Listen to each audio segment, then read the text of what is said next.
Hey everybody, welcome to a new edition of The Cheap Seats. In case you haven't noticed by now, we got two of the greatest comics from Def Comedy Jam on board with us. We got Talent and we got Fig, and we are here to talk about comedy a little bit, real small with some comedy, but all sports. I'm your host, Frank Holder, and boy, do we got a lot to talk about today. Yes, we do.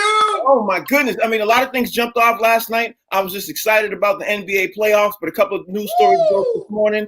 Excited about, jumping in and talking about that. But we got to kick things off because, Fig, between me and you, Fig, me and you looking like we don't know what we talk about because Nostradamus, we up here with Nostradamus. You know what I mean? Like King Tadamus. That's what his name is. King Tadamus.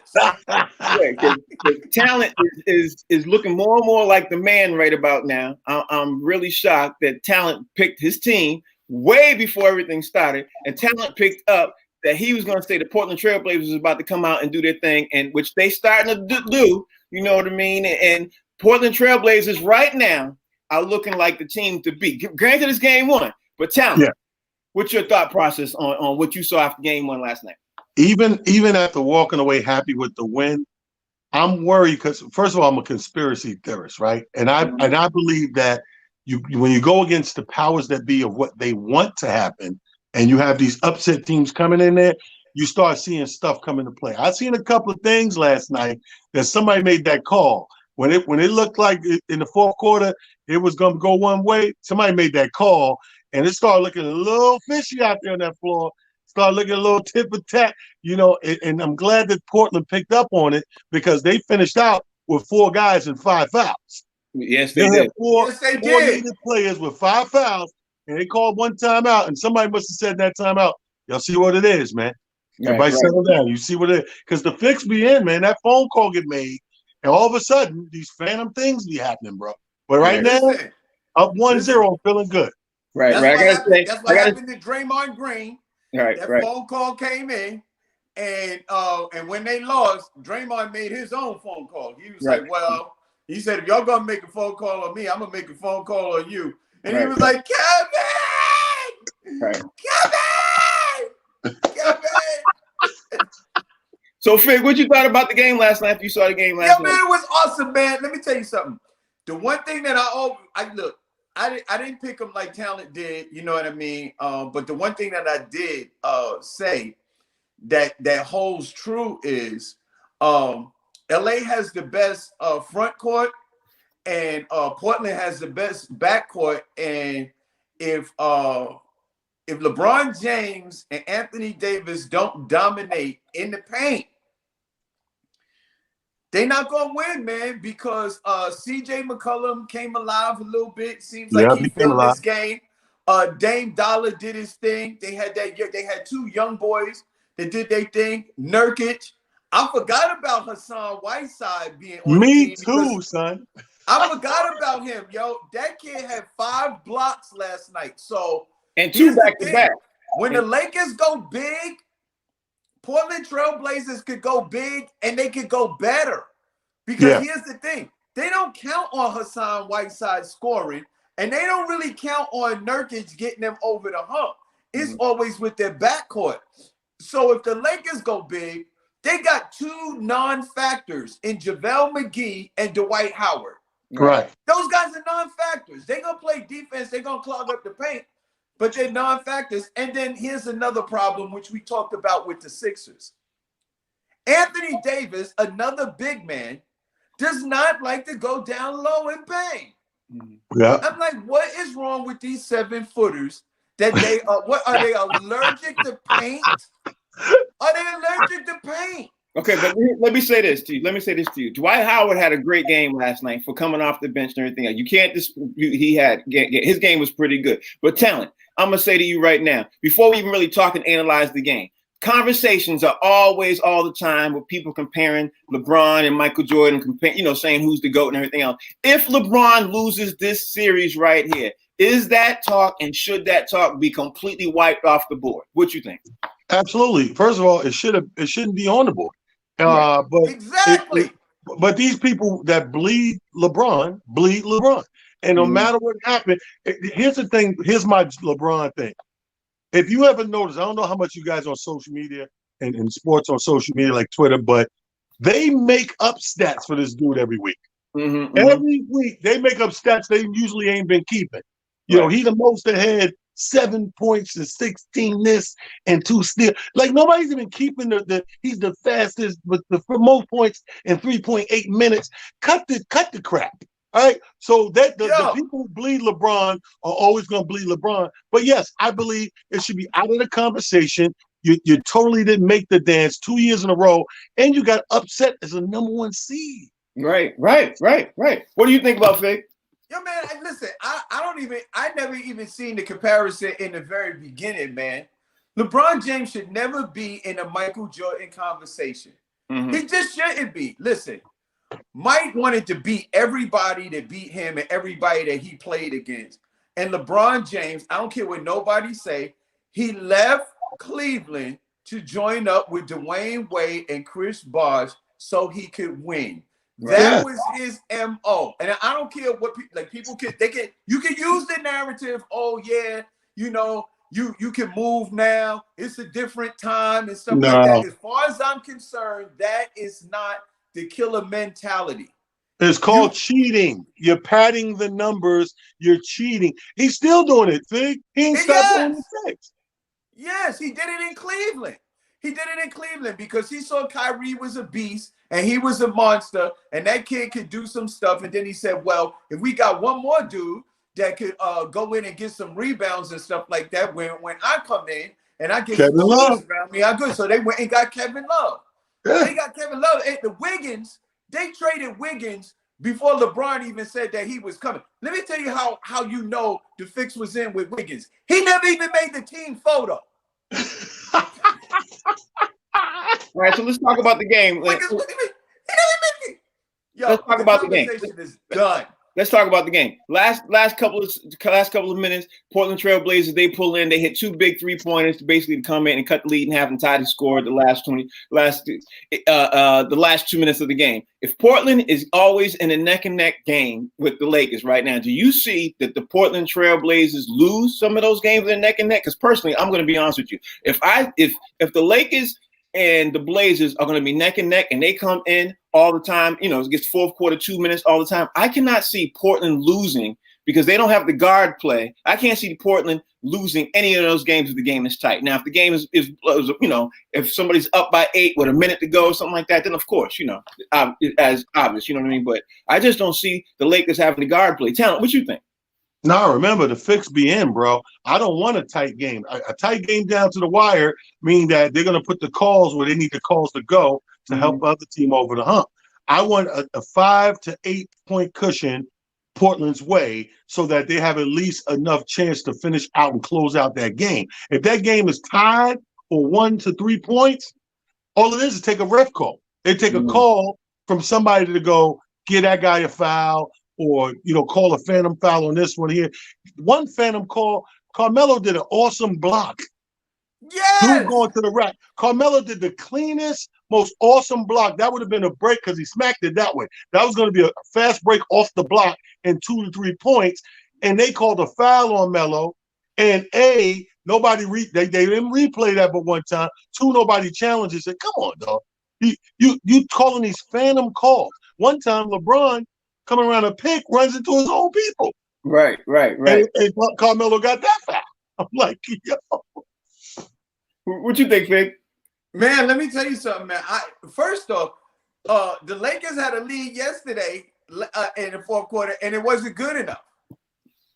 And let me say something. If the refs don't influence this game, going forward, Portland, I really believe that Portland can knock them off. Look, not gonna be. LeBron James and Anthony Davis have to have between the two of them. They need at the very least, 60 points, and they need to dominate the fourth quarter. If they can't dominate, I don't mean be better, score more. If they can't dominate the fourth quarter, they're not going to win. You know what I mean? You got to dominate. But one more thing. You know that LeBron James is the only superstar at the age of 35 that ever played in a bubble and was losing his hair and still tried to hold on to it. Right. He talking about dominate like that dominatrix that he hires on Tuesday nights for $50 an hour. Hey, Put hey, on, hey, put on all hey, that hey. leather. That's right. Hey, let's talk about my personal life. So what? I got leather chains and whips in my room. That's my personal business.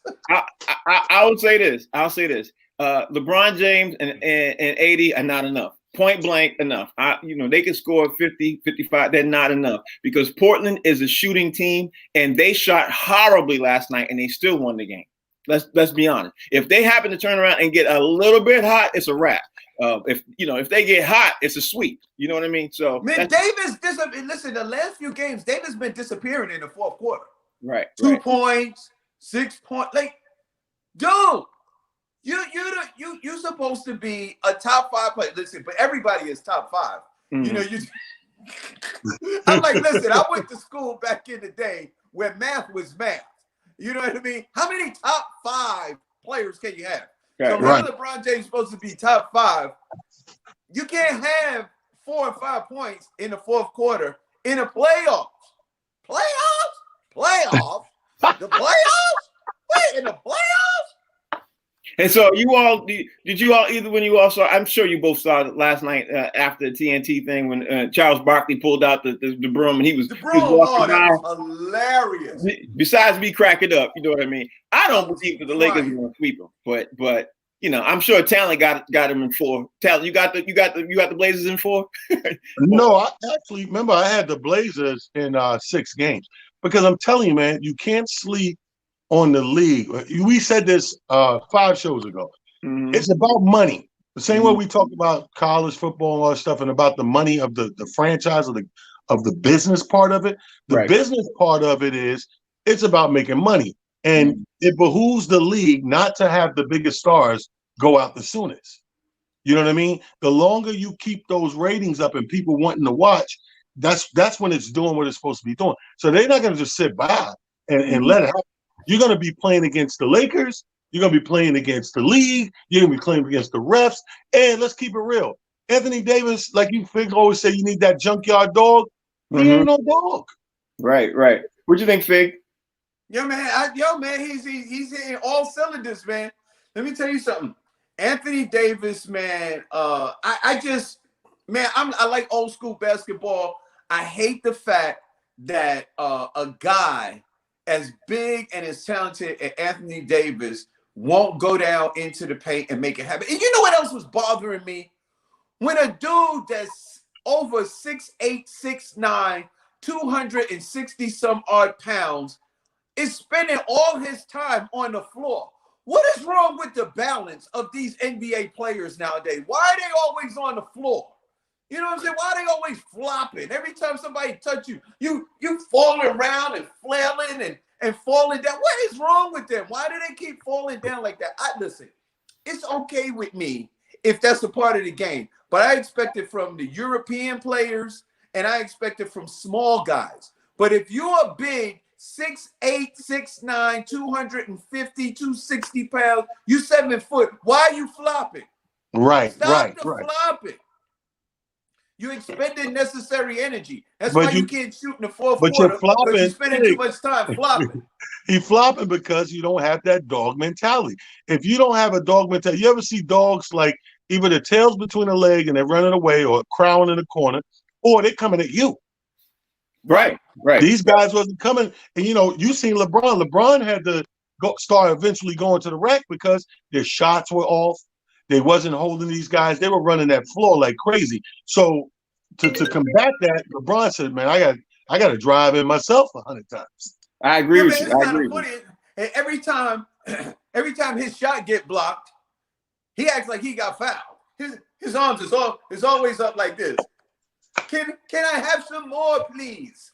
Please give me a call, Mr. Referee Man. You know me. I've been in the league for 17 years. I am your friend. Please, Mr. Referee Man, give me a call. Please give me call. I need call. I am LeBron James. I deserve call, please. So let's talk about the other game now because we roasted LeBron a lot now. So Milwaukee was the other big upset. It's been years since 2 number ones lost to 2 8 seeds. It's been years. Sir. Were you disappointed when you saw the Milwaukee Bucks come out flat? Because honestly, they did this last year. I wasn't disappointed. Personally, I was like, they do this. It seems like they do this all the time. It's no big deal to me. I don't think Milwaukee's going to let Orlando beat them again. I think they're going to come in and just, continue to, beat them down and not lose another game in the series. But that's just my opinion. Talent, what you think? Well, I think teams that are in the high parts, they kind of get complacent. And I think that Milwaukee was needed that wake-up call. I think they thought they were going to come in there and cruise control. It's Orlando. If you read the press clippings, they ain't nothing. We Milwaukee, we number one. We're going to come here. We're going to put this thing in cruise and just go through the motions and see where we got to play the next round. And on the contrary, it's just like the big dude fighting the little dude. The little dude got everything to lose. Right. So he was like, I'm coming in swinging. Orlando came in swinging on their ass. They really did. At some point, you do like this. Like, they got a nice right. Orlando was like, get off that mattress. Like, Jesus, they came to fight. Yeah. Right. So, Fig, what's your thoughts? I know you watched the game last night. What was your thought process after you watched the game? Was you disappointed? Or no big deal? No, man. I mean, look, it wasn't a big deal for me because it was only one game. Here's the thing. Orlando got hot. Mm-hmm. They was hitting shots from everywhere, and it was everybody. Right. It wasn't just usually you get your usual suspects, the guys that do certain things. You expect them to do certain things. But Orlando played out of their mind, literally out of their mind. You know what I mean? So I was just like, yo, that was a one-off. This next game is going to be the teller, man, because Milwaukee got to come and stand up, and do what it is they do. Like their shooters need to shoot. You know what I mean? They got blown off, and then they didn't have Orlando didn't have their dude, man. Right. They didn't have Gordon. Not Gordon. Is it Gordon? No. They didn't have their big shooter, their big scorer. Well, let's switch.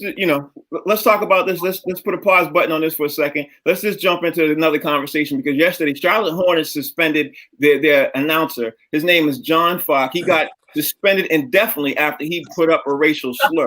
And we have a guest who's joining right now. His name is Gilbert McGregor. Gilbert McGregor was a former NBA player, but he also was a broadcaster for the New Orleans Hornets and Charlotte Bobcats.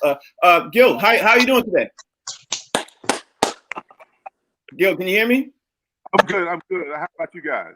We're doing good. Good, man. I can hear you. It's a little choppy, but I hear you. Okay. Welcome to the show, man. We appreciate having you on. Thank you for coming. We appreciate you. What is your thoughts? Thank you.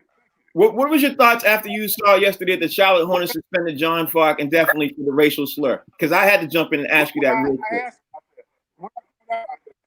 When I found out about it, I couldn't understand it, so I asked about it, and I think he's claiming that the letters are so close, the I is close to the U, and that the R that the R is close to the T. So he was trying to write Denver Nuggets. Mm-hmm. Mm-hmm. Well, here's the thing. That's what he said. He was trying to write. He was trying to write Nuggets. He wasn't trying to write the N word. Everybody's gonna hear that excuse. But here's the thing: people who use iPhones or just use phones, they know. For example, when you use a word all the time, you won't get an autocorrect in that word. If he typed in the N word, it would have popped out. It would have had an underlined squiggly and said, "You sure you want to use this word?" Everything, but because he used the word frequently to his friends, it sent it out. It didn't send him the highlight. So, personally, I thought that was complete utter hogwash, and he typed in. But I don't think he should be suspended for that. I think that's kind of harsh. But these are the times we live in. What are your thoughts on that, Gilbert? Well, it might be hard to look at the times we are in now. I mean, after what happened with George Floyd and after what's been happening, with demonstrations about Black Lives Matter, it's understandable that it would happen now. Everybody who wasn't woke is not being woke. People who should have been woke, and so stuff like that's just not going to go.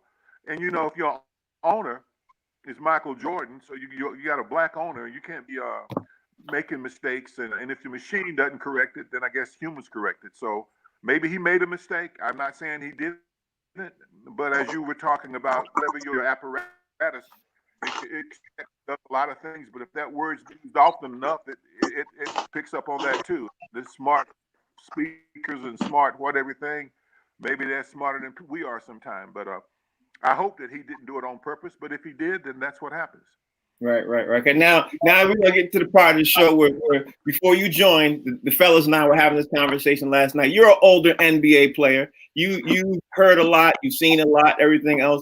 How are you offended when people compare? This is my personal question, because Fig and Talent probably ask you another different question. But are you offended when people compare errors to players like how they compare LeBron to Jordan? Does that offend you?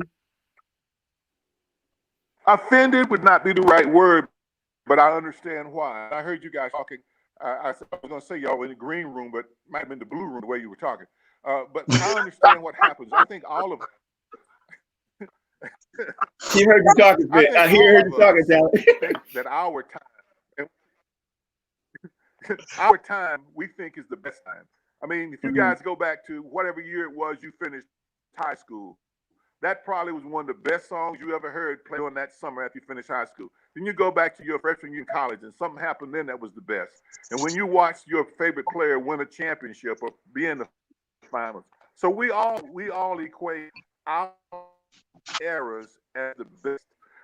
My son is for the NBA. He writes for the NBA Canada for a company called The Zone, and he and I have this discussion all the time about eras and greatness. And I think the discussion with Michael Jordan and LeBron James is a great discussion, and he and I have that. My son is a LeBron James guy. I was Jordan retire and come back from retiring 2 times while I was broadcasting basketball. But I also know there was a guy named Julius Erving who could be talked about whether or not he might have been the greatest individual player. Not because of championships and all, just because of that the doctor could do. My teammate was a guy named Nate Tiny Archibald, because I had about 1 year in the NBA. He was 2. There have been some really good players along the way. I had a chance to see LeBron come in. I was broadcasting, and again, as I say, I've had a chance to see Michael retire and come back a couple of times. Nobody's ever going to be in the finals 6 times and be to the final 6 times. That's not going to happen. That's Michael Jordan. But the gentleman was talking about LeBron, and he said, so many years ago, hell, LeBron was 18 years old when he came into the NBA and played against men. And what people don't talk about too much, LeBron already is in the top 10 all-time of assists in the NBA. And he got some more years to go, although he's an older guy. So I think they both have their space, and I don't think they necessarily impede on each other's space. But let me just tell you this. If I had $100 to pay for an NBA ticket to see anybody I could see play one game and have their best game now, that person would be Kobe Bryant. It wouldn't be or LeBron. Wow. Talent, Fig, you guys have a question? You can jump right in. I just want to defend the Blue Room. The Blue Room was before we went on air. It's a pleasure to have you on, Gilbert. And that's some good points. In the Blue Room, it wasn't said somebody is a real big fan of LeBron James. It was stated in another way. What you meant. I understand what you meant. Well, you know what's funny about me, and it's funny you named the players you named, because I'm from Mount Vernon. We call it Money Earning Mount Vernon. And we claim Tiny, Nate Tiny Archibald is our guy, the Ray and Gus Williams, the Rodney and Scooter McRae's, the Ben Gordons. We can go on and on with those names. My favorite player that, to me, pound for pound, that was the best all-around player, I'm giving it to Magic Johnson. That was my guy. You know what I mean? And the thing that I give so much value to him, other than his skills, I thought Magic Johnson was incredible how he made other people around him better than what they probably actually were if they were on any other team. When you become a fan of Kurt Rambis, you got to give that credit to Magic Johnson. The definition of greatness is you make people around you better than they really are. That's the definition of greatness. But that was an individual player who had a lot of talent and could really play basketball, but didn't grow up in the right place and didn't have the right right things around him. If you talk about looking at great players, I don't know how many of you may have had a chance to see him, but there was a kid out of North Carolina named Dave Thompson. Yeah. Yeah. Was about as good as anybody. They ever made them up. Wow. David Thompson Yeah. could fly, could shoot jump shots like he couldn't, and shot layup. He didn't have a jump shot. Could really, really play, but wasn't in the right place, wasn't in the right time, but could play. Really. Okay. Play. You know, I give a lot of credit to I give a lot of credit to LeBron James. You know, but some of the things they say about him that sort of unnerves me is like, well, you know, he's been to the NBA Finals 8 times and stuff like that. I was like, he's not the only one that been to the NBA Finals multiple times. I mean, you know, Magic been to the NBA Finals 9 times. He just happened to win 5 out of the 9. You know, so when you say that LeBron James has been to the finals, you know, 8 or 9 times, he's only 3 for 6. Mm-hmm. Mm-hmm. So he's got a losing record in the finals. Well, I used to love Dr. J, man, watching Dr. J. And a lot of people don't know that some of his a lot of his prime was in the ABA. You know what I mean? There was a lot of great players in the ABA. What do you say about that? Let me ask you this. Let me ask you. Yo, Go ahead. we're hearing. I can't hear you. I think we're losing him. His Wi-Fi is shaky, fellas. And then why are we talking about anybody but? We can't hear you, Gilbert. If it's Okay, we lost him, but he'll come back in. We had a great guest and we lost him. He had that shaky Wi-Fi that kept repeating. Let me tell you this. let me ask you this. Let me ask you this. I said, somebody, you got to go up to the router and tap the router box real quick and let it keep going. But yeah, that's what happens when you have dial-up. Now we were talking about before he joined in, before he came up, man. we were talking about the Milwaukee Bucks, and we were talking about obviously they're running in the playoffs and everything. I was kind of disappointed about where they are and everything else, but I'm not shocked about anything that's going on in the East right now. I think the biggest thing right now, the biggest news out of the East is Gordon Hayward, left the Celtics to be gone for 3 or 4 weeks. That's the biggest news. All the news is coming out of the West. You know what I mean? All news is coming out of the West, and who's doing what with whom, because there are people who are barely getting by, and then on top of that, there are people who are not playing as well as you would expect. Because look at Oklahoma City last night. I mean, I know you guys watched that game last night when they were playing Houston. Did you expect Oklahoma to, even though the score didn't, it looked like they were getting beat a whole lot worse than the score showed? I mean, yeah. Fig, would you agree? Oklahoma City had a horrible game last night. And that's what I saw. I think now I don't expect them to beat Houston, but I expect them to play better. Chris Paul had a bad game. Mm-hmm. You know what I mean? They just didn't play well. They were missing open shots. They were missing some easy assignments and stuff like that. I don't expect them to beat Houston, but I expect them to play better. The next time around, I think they're gonna have a better outing and be at least competitive. I think they may be able to even get a game or two, you know what I mean, if they play to their strength. Because let's face it, Houston is a small team. And they didn't have Russell. I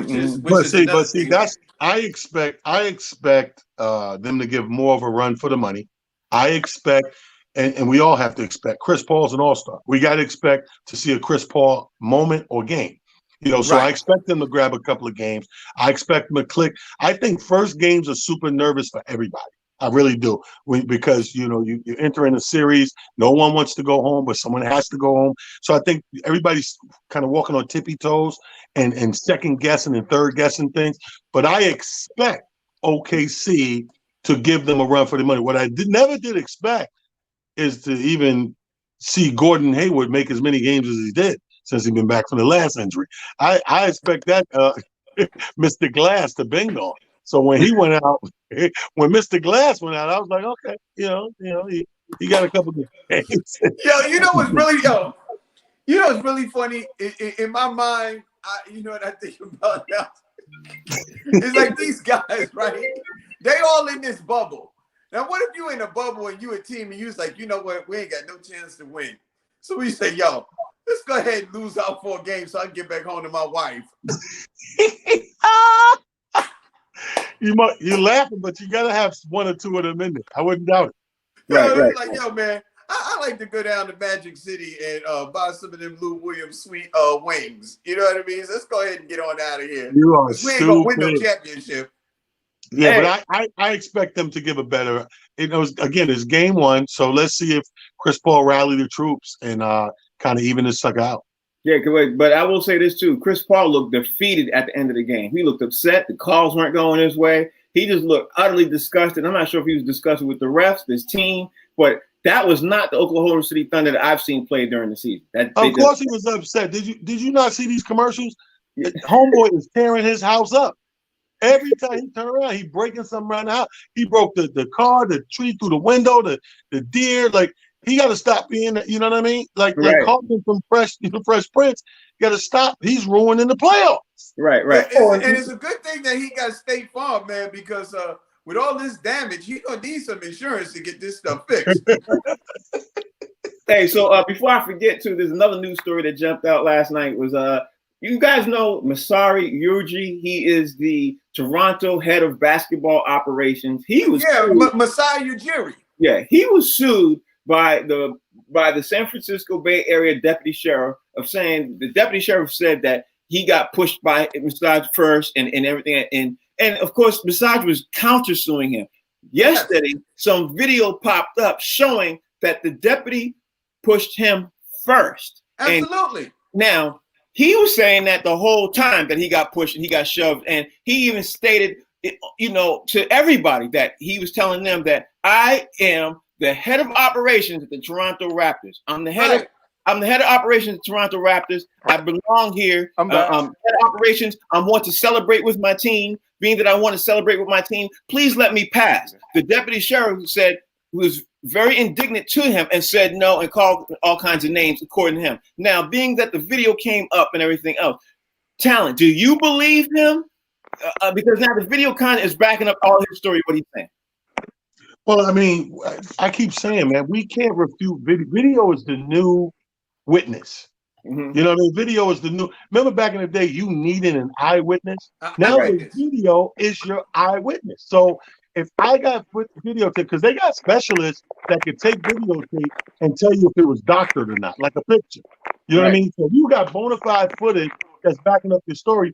How do people not believe after that point? And this is why the country was in outrage after George Floyd. It's because it's irrefutable for over 8 minutes. It's irrefutable. So what are we waiting for? The people are tired of hearing, well, let's wait and investigate.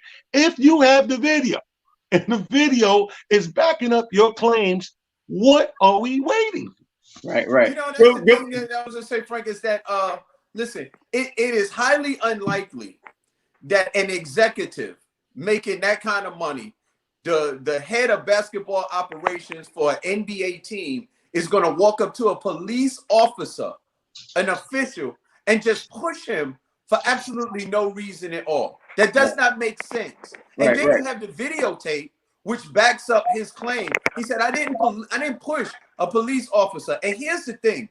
That is what we're dealing with in America right now. It doesn't matter how much money you have or what kind of person you are, whether you're an upstanding citizen or whether you're a law-abiding citizen or a criminal. When it comes to dealing with certain police officers, you have to prove yourself beyond the color of your skin before you get equal treatment. Right. And look, it's right there in front of your face. We have the videotape. Right. Gilbert McGregor has now joined us back in. It seems like he got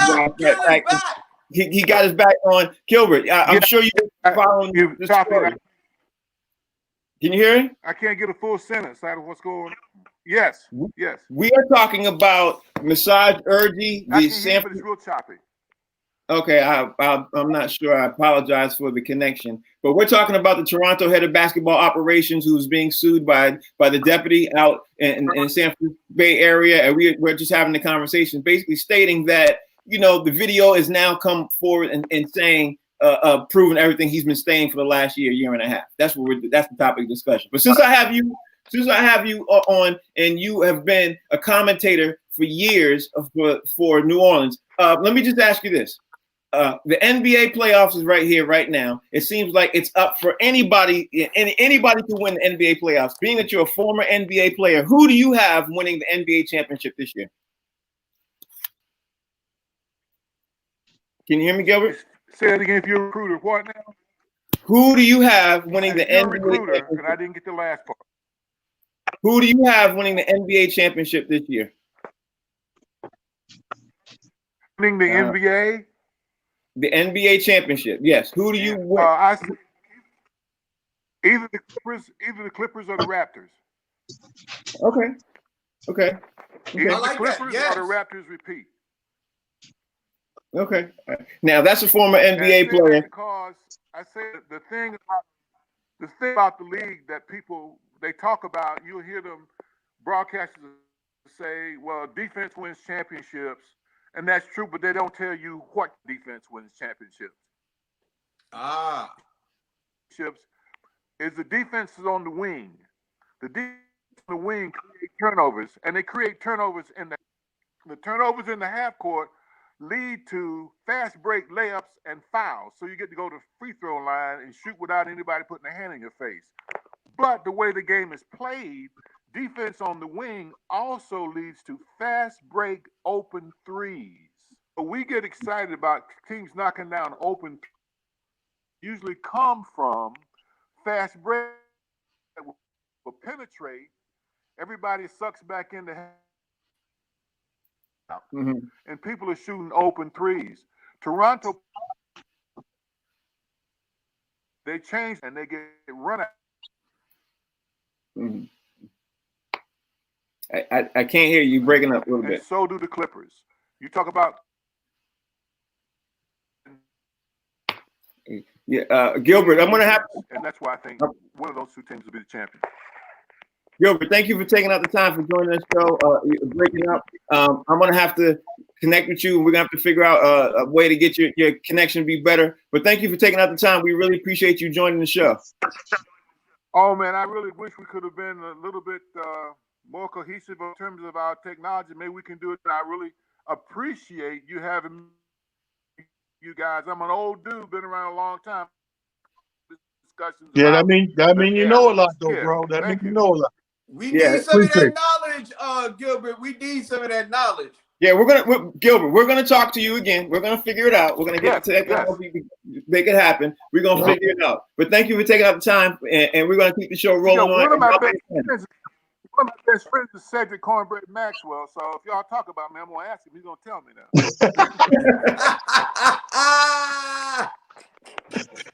We're gonna overnight to a 5G tower. Don't even worry about it. We got you covered, player. Yes, sir. We got you, sir. Thank you, Gilbert. I'll talk to you. Take care. Have a great day. All right, peace.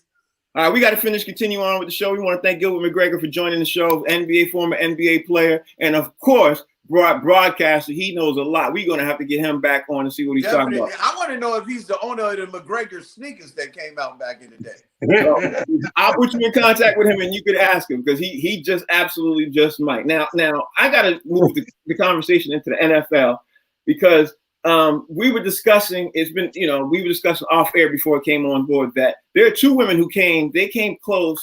They came forward, and they are accusing Washington running back Darius Juice when he was at LSU. They are saying that they were raped by him. Now, if you are the Washington team that's dealing with the name change, you're dealing with the new head of operations, basketball operations, you're dealing with a lot of things, especially Alex Smith coming back. They're dealing with a lot of things under the microscope right now. If you are the new head of operations and you are the new team trying to get a new look and new makeover talent, what do you do with running back Darius Juice? Do you let him go immediately? Do you investigate? How do you handle the situation?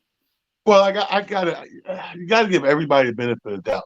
I'm tired of us going against the whole grain and logo of the country. The logo of the justice system is innocent until proven guilty. Mm-hmm. Everybody that says somebody did something, we can't act on it and just shut them down, because how many times have we seen the backstory come out and the truth and the proof in the pudding come out, and come to find out they didn't do it. This person was just upset about something else. Right, and the retraction is never as big as the original story. Right. What do you think, Fitz? What? Listen, I mean, honestly, first, let me just go by saying this, that a rape is a physical assault, and it's horrific. It's a horrible act. And if any man did that, then he deserves to be prosecuted and go to jail.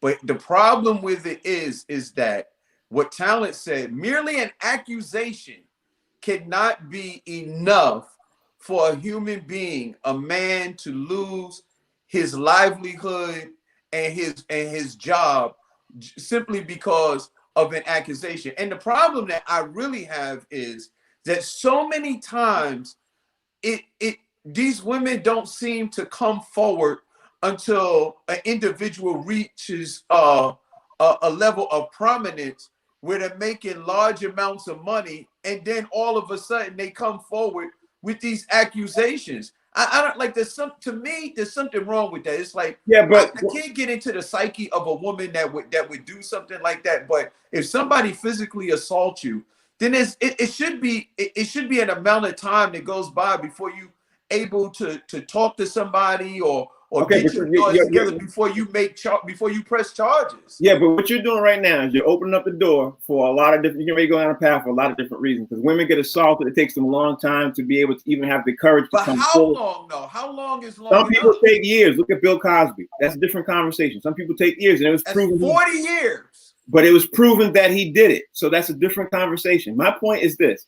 If you are the head, that's the reason why I mentioned you're the new head of operations. You're the new face. You're the new logo. If you are the team president and you are in entertainment, you're held to a different standard. That's the way I'm looking at it. You're held to a different standard of being able to operate in obviously in front of a team that is family friendly. Talent again. You still sticking with what you say, or do you think? Absolutely. You think you're going to talk me out of that? No, that is the correct way to handle it. There is no other way to handle it. If you go, okay, we just got off of the Toronto Raptor guy, right? Right. All this time, over a year, this guy's defending himself.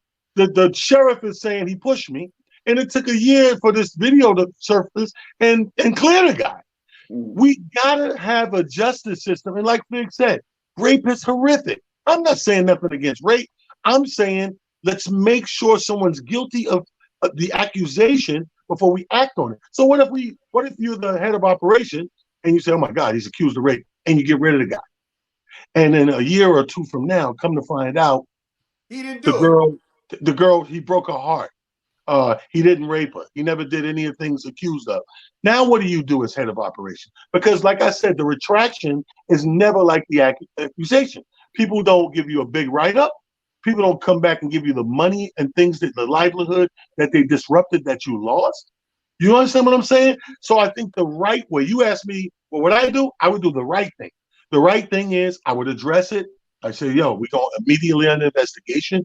You already know if you did this. You already know where Here's two things. Here's two things I want to say. One, Antonio Brown went under the same thing last year. You saw what happened to Antonio Brown. The Patriots cut him immediately. Word came out, I don't know if it was a couple of weeks ago and everything else, that the girl, she didn't necessarily lie, but she fabricated a lot of that because she's trying to sue Antonio Brown for money. She's suing him for damages. She's trying to pressure him to get in like $5-7 million in a settlement, a court settlement. Right. There's that case on that side. But on the complete other opposite side, you have the running back for the Ravens, who I forgot his name, who literally physically knocked the girl out, got caught on camera, and at first was denying it. And the NFL. You talking about Ray Lewis? That was his wife. It's his wife now. It wasn't his wife at the time. No, but they were engaged at the time and they had kids. Right. It wasn't Ray Lewis. Ray Lewis is the defensive back. It wasn't Ray Lewis. It was the running back. Damn. But my point is, I don't care. He hit. Ray Lewis. He physically took his running back. He physically took his fist. Got No, I caught know up. because he's from here. He's from where I'm from. Right. He physically took his Ray fist. Rice. Ray Rice. And he punched her and knocked her out on camera. The NFL commissioner did not suspend. He didn't do anything to him until the video came out. When the video came out, he was caught red-handed. Then he got suspended immediately. Now she didn't even and never was heard from again. Never came back. Never, the league never let him back in. But again, they did the right protocol. They went to the man. The man denied it. Originally, there is no footage. There is no evidence. I got to take you on your word if there's no evidence going against the other side. Soon as the evidence came and surfaced, he was done for life. For life. Here's it. My problem is with the whole thing is that the punishment always seems to be on the accused side. It's like if somebody accused you of something, the biggest punishment is on you because I accused you of doing something. Here's the problem. If you found out that you lied and that you accused somebody falsely, you should get the same charges that they were going to get if they were found guilty. It's got to be a punishment for these people coming out and lying on these people just because they want money. It's got to be a punishment. There's no punishment for that. I half agree with you. I half agree with you because you're right. The law has to be changed where there's a punishment for people who are accusing and are lying and causing this stir, this uprooted stir. However, I don't know if I would say the exact same time, because if I accuse somebody, say, "Oh, I seen him murder somebody," and he's facing 25 years or the death penalty, do you kill him for the lie? Right. It's got to be something significant then. Oh, I agree. I'm talking about it. You know what I mean? It's got to be something significant because right now, if they find out that this guy didn't do what these women accused him of doing, he's going to lose millions of dollars. There's no way to recoup millions of dollars. No way to recoup time. And then there's so many guys that have been accused of rape, and they end up doing 30 and 40 years in prison. Not only is he going to lose millions of dollars, he's going to lose his livelihood because he might not get a chance. If he gets proven somewhat, he might even get a chance to get into the NFL. There's that. But there's also, like I said about Antonio Brown. Antonio Brown has been proven. He's come forward with doctor, and he still cannot get back in the league. He's still got an 8-game suspension because of the third accusation. He's gone through so much problems and everything else. People tended to believe what the accuser said because, he did this and he did that. And he never did anything along the lines of breaking the law. Let's be honest with the facts. But let me give you a hypothetical to back up what I'm saying. By moving too fast and too swift without having the facts, right? Right. So a video just went viral of a young lady who had this sex act with 8 of the Phoenix Suns players, right? Sex acts. And she was dealing with one, but apparently this has happened before. She was dealing with one. He got on the phone, called the players. The players come through, and the other 7 join in, right? Sex acts. Now, this young lady on this video is proud of this. She's sitting there like, yeah, this is how it happened. We were in the room. They came in. They went to bed, blah, blah, blah. So, I mean, and the host who's interviewing her, it's like flabbergasted, like, you crazy, like, for real? Yeah, we had a good time. It was lit. So now take that scenario, right? And I always say this to guys in entertainment especially. When we meet women and we deal with them, your exit strategy is everything. How you close out can be the difference of, I had a good time, it was lit by all 8 of these guys, then I was raped by all 8 of the Phoenix Suns. Now, if that comes out, guess what? If in your case, these guys act fast, these guys are accused of rape, you get rid of them. Then this video comes. The video that's out now, then it comes out later when she's giving an interview. I had a good time. It was a party. It was my birthday. It was lit. Yeah, I did this. I did that. It's too late. Now it's too late. We can always whip ass or reprimand as we go, but we can't bring it back. We can't. That's what I'm saying. The retraction and the recusals and all that stuff is never as big as the accusations. Right. Well, we're going to leave the conversation with that point right there. Talent, good point. Let's talk more about an NFL. In the NFL, Bill Belichick came forward, and when he was interviewed yesterday, he was asked a question about his quarterback and everything else. And it looked like he's creating a quarterback carousel. He basically is stating that his exact words was that he is going to have a quarterback platoon. Well, he didn't say necessarily. The interviewer asked him, are you thinking about it? He said anything is possible. Now, being that you're a Jets fan, I'm a Patriots fan, Figg's a Giants fan, we all know that we can see between the lines of that right now. Like, we just saying that he's just saying that to say that, because there's no way in hell he's going to have Cam Newton, in my opinion. There's no way in hell he's going to have Cam Newton sitting there and talk about we going platoon the first couple games. Tell what you think. I smell fish from one end of the river to the next. It's something fishy going on here. We know that can't be true. Here's my thing. If somebody's going to reinvent the game as far as the quarterback goes, it's not going to be an old guard. It's not going to be. Belichick is not going to wake up and go, I'm going to get 5 quarterbacks. And everybody going to get it down. Every down. Yeah, something fishy is in the water, man. You didn't believe it for a second? I wish I knew what it was. One thing about it, I give it to him that, well, what he said, you know it ain't right, but you can't figure out what it is. Right. So I give him that genius. He has that coaching genius of, I'm going to say this, and that's what I'm going to say. You know, anything can happen. But every sports fan, everybody that's ever watched the game of football be played is scratching their head like, I don't understand. What you think you're gonna do? I don't know. Everybody's saying they don't know. Everybody know it ain't right, but we just can't put our finger on the fish. Well, I'll tell you this. MVP player, you got Cam Newton there. He can do stuff that he hasn't done in Lord knows when, because Tom Brady been here for 20 years. He ain't done nothing. And now he sees that the league now has running quarterbacks more than they've ever had. Fig, do you believe what he said, or is it complete utter hogwash? You know, man, to me, you know what I think, man? I really think that that they're going to try and turn Cam into something else, man. Somewhere in the back of my mind, it's like they're going to try and make Cam play another position other than quarterback, man. I don't like what's that. First off, I ain't like the $1 million. You know what I mean? Where you pay, but and it wasn't even a guaranteed $1 million. $1 million was with incentives. So here's the thing: if you got Cam Newton and he can't play the whole season and he can't be a quarterback 100% of the time, starting quarterback 100% of the time, then there's no way he's going to hit those bullet points where you have those incentives, and he'll end up making less than $1 million for the next season that he plays. Man, it doesn't make sense to me. Let me interject here and say this.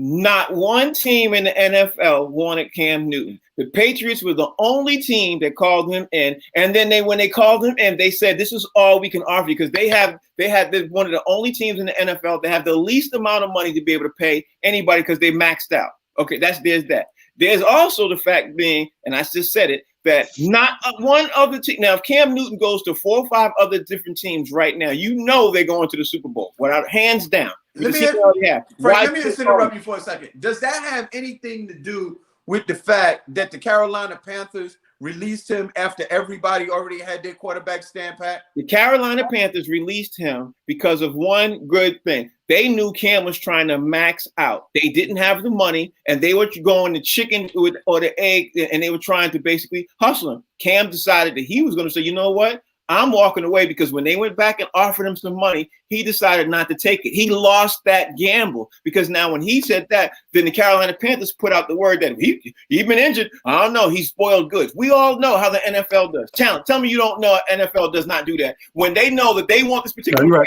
they're sure that they don't want nobody else to touch him, so they put the word out that he ain't all that. And who better to do it than a team with team doctors? If they want to shoot you down and make your worth go down, they can do whatever they want. That's why people have to stay on good terms, whether you're going to stay there or not, whether you get along or not. You have to keep the perception alive. Big said they're going to turn him into something else. He already turned himself into something else. You see how he dressed lately? He got more ascots than got. He's talking about, you can't turn him into nothing else. He doesn't turn. He's guest starring on a new show, P Valley, next week. They got him. Are you kidding me? He's on the that man. I can't take it. I can't take the way the NFL does the quarterback with brown skin, man. I mean, the history of the NFL and brown skin quarterback is crazy right now. And look, I don't care what Cam Newton did. You know what I mean? They did the same thing to Kirk Cousins. You know what I mean? Like there's other players who are not even on Cam Newton caliber that get better treatment from these NFL teams. And I don't care $1 million. Yeah, look at slap Dak in the face, man. It's not that they look. The Carolina Panthers released him.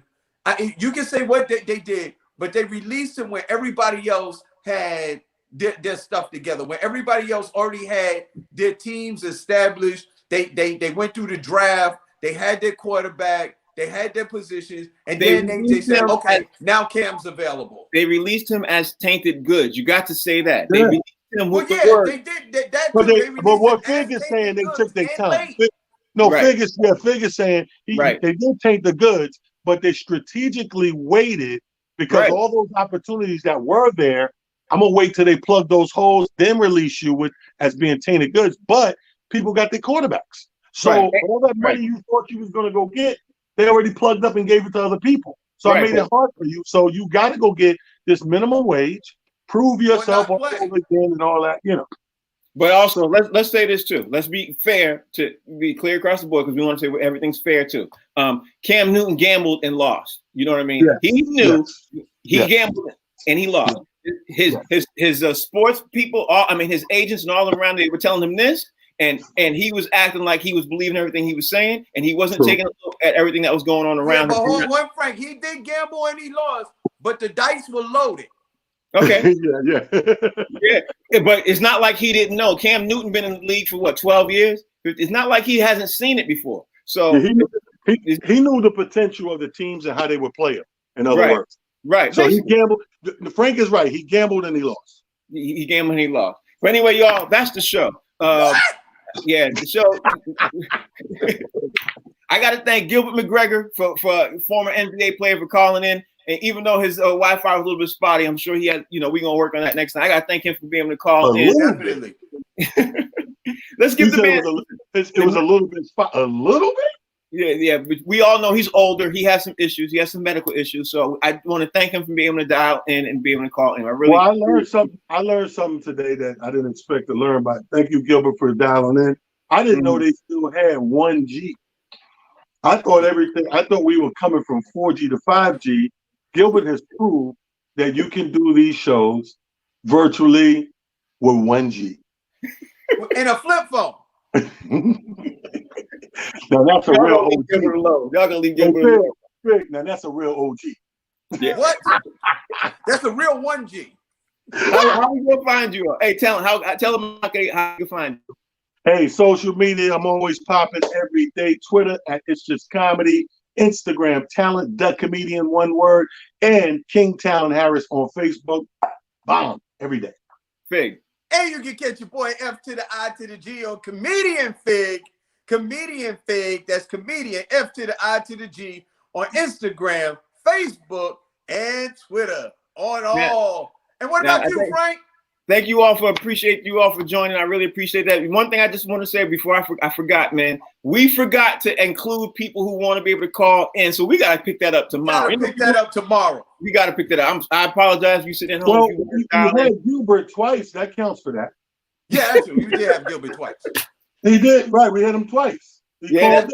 That's true. If you want to continue on with this conversation, you can tune in tomorrow, 1:00. Tomorrow we have former Major League Baseball player Kenny Lofton. We're going to talk about Kenny Lofton. Speaking of talking about African American people talking about playing in the sport, in a major league sport, Kenny Lofton's coming in. He's going to talk about, and I can't wait to ask him about Mookie Betts. In the meantime, you can download the Humor Mill app. We're everywhere. You can download us on iOS or Android. I'm Frank Holder. I will see you all tomorrow. Thanks, Talent. Thanks, Fig. Thank you all. See you all tomorrow.